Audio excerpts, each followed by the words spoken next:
Hello and welcome to another edition of It's Your City. I'm Bob Kroll and I have the honor and privilege of being the mayor of the greatest city in Nevada, our very own capital, Carson City, Nevada. As you know, every couple of weeks I give a little rundown of what happened at the last board meeting and also talk about some things going on in Carson City that may or may not have been on the board meeting. So let me start by talking a little bit about what happened at the last board meeting. It was a long day meeting, but a productive meeting. First, let me say we heard a presentation from CASI, the Carson Animal Services Initiative Group.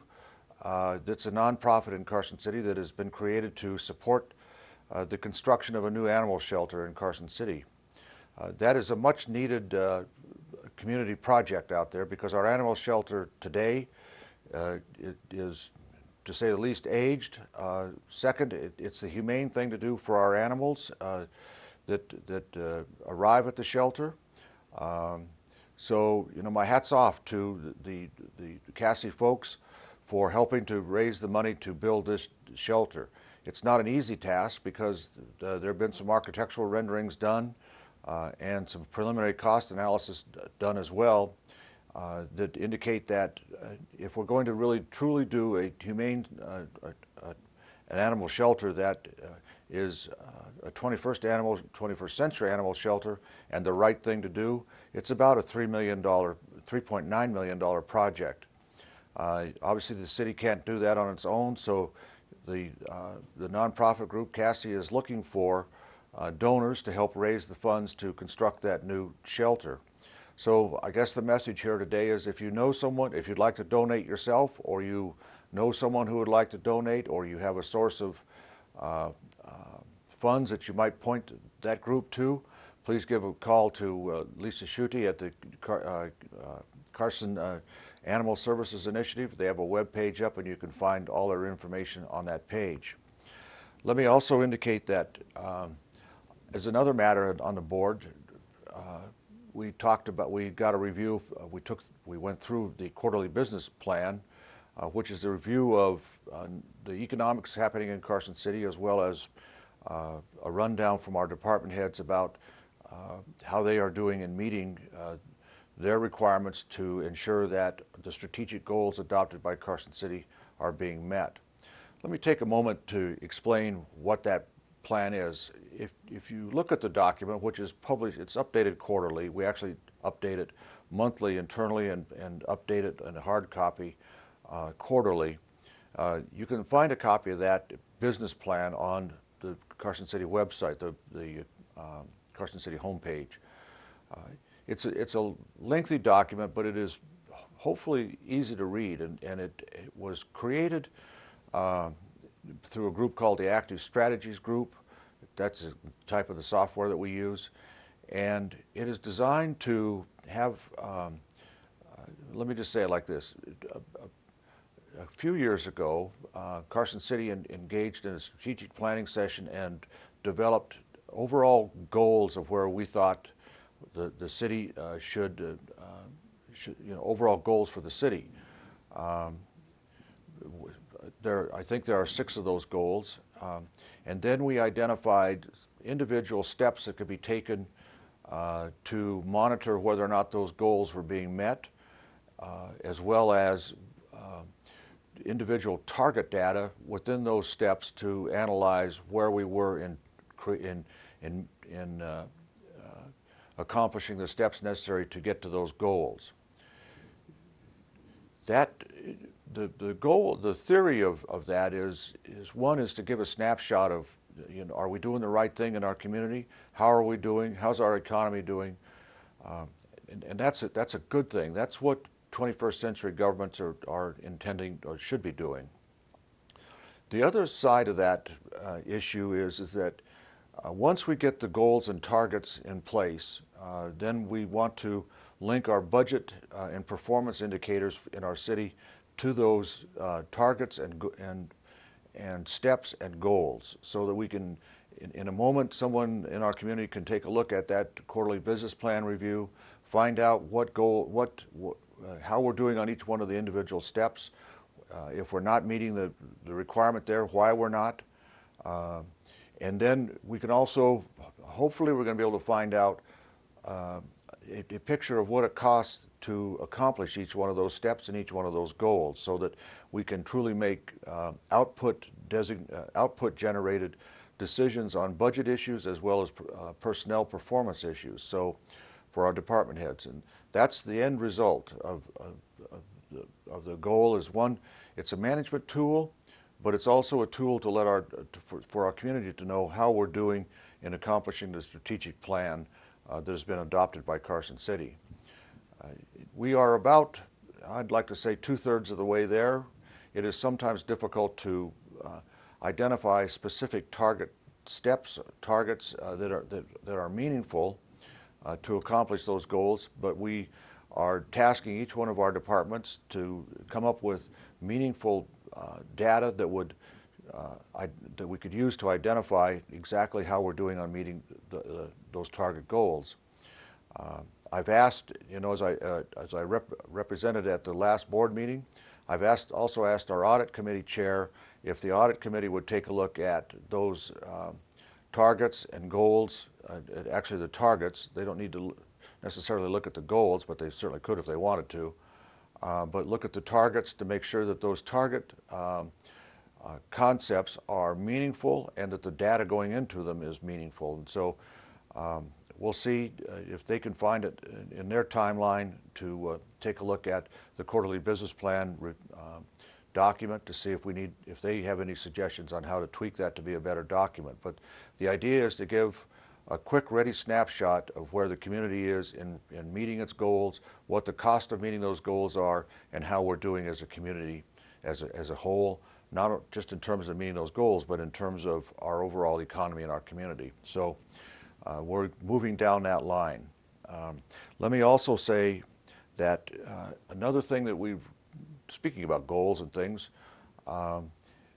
we had a tentative map extension that was up for potential extension on the board at the board meeting. There are 6, as I understand it, there are 6 tentative maps that are out there that that are in various stages of build out. The issue gets down to, should we be extending these maps or not? There was obviously a lot of thought. They've all gone through the Planning Commission at one time or another.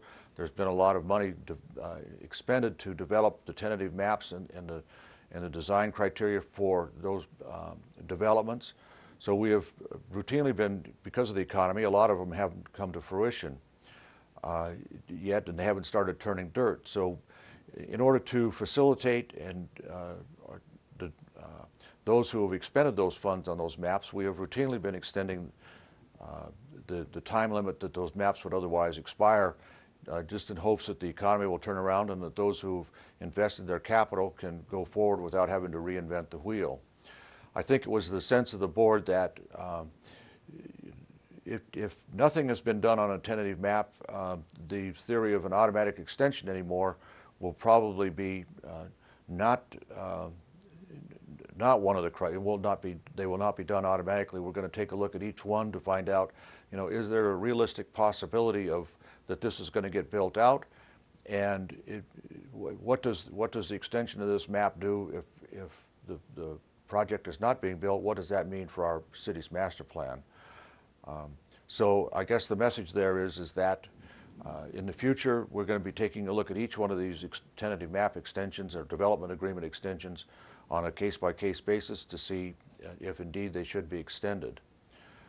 And that gets to the point of the other thing that we did during the board meeting was take a look at, well, we got the annual report from our Planning Commission on our master plan for Carson City. The master plan for Carson City is Envision 2006. The Planning Commission is required, as is the Board of Supervisors, to annually review that master plan and to determine whether or not there needs to be any update to that plan. The Planning Commission report was, they took a look at it. It was their recommendation to the board that no changes need to be made at this time to the master plan. But the board wanted, and the board approved, they didn't approve the plan, they accepted the Planning Commission recommendation. But I think that there's a sense on the board that with the economy changing, that we perhaps need to take a finer look or a closer look at the master plan to see if there needs to be any updates. And so that will be probably not forthcoming shortly here, but in the near term, we're going to be taking another look at the master plan if I read the rest of the board members correctly. So we'll see. But in the meantime, the master plan that the city is using and that the Planning Commission recommended that we continue to use for this coming year is Envision 2006, and we will do that. And so you know out there that the master plan is not a legally binding document. It is a guiding principle document. It's not a zoning document necessarily. It's a guiding principle document that can be changed. So we'll be watching that over this next year here as we go forward. Let me talk now about a couple things going on in our community that I kind of briefly raised at the board meeting that are maybe of interest to you. One is the issue of the wild horse herd out in the Pine Nut Range near Deer Run Road. The Bureau of Land Management has jurisdiction over wild horses in Nevada. The Bureau of Land Management has received complaints with respect to the herd it's at Deer Run Road, not only in terms of crossing the road, but in terms of horses wandering in the park areas and things of that nature. As a result, the Bureau of Land Management has pulled for adoption about half that herd and is considering taking the remaining portion of the herd for adoption. There are a number of people who, these horse issues are not easy issues. There are residents in the area who want to see at least some portion of that herd remain for the historic value that they provide. That herd has been there for over a quarter of a century. So I've been trying to meet with the Bureau of Land Management to see if there's a way where we can solve the safety concerns of our citizens, as well as solve the issue of trying to save that herd for their historical value in that area. And I'm not certain that I can tell you exactly where this is all going to end up, because I think that in a nutshell, if you go too far down that road, it means that the city has to accept responsibility or liability for those horses, as opposed to the Bureau of Land Management. And Carson City has not been and does not have the expertise to manage wild horse herds.